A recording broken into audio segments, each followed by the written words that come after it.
Ang budget na nailaan sa mga flood control project mula 2023 ay 1 trilyong piso. Alam nyo, sa 1 trilyong piso, ibig sabihin, posible lahat ng mga job order at contract of service sa government, sa national government, maging regular lahat.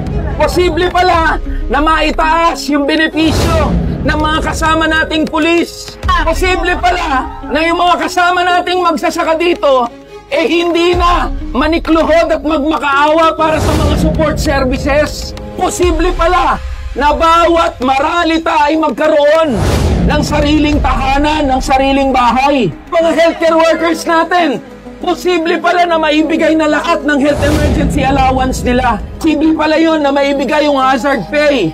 Yung mga kabataan at estudyante natin sa 1 trilyong piso, posible pala na hindi na nila problemahin ang edukasyon mula batayan hanggang higher education sa 1 trilyong piso. Posible na matuldukan yung usaping pangkapayapaan, na maibigay ang socio-economic packages sa ating mga kapatid na Moro doon sa Mindanao. Lahat hindi nangyayari. Ang nangyayari, ibinubulsa, kinakamkam ng iilan lang na mga politiko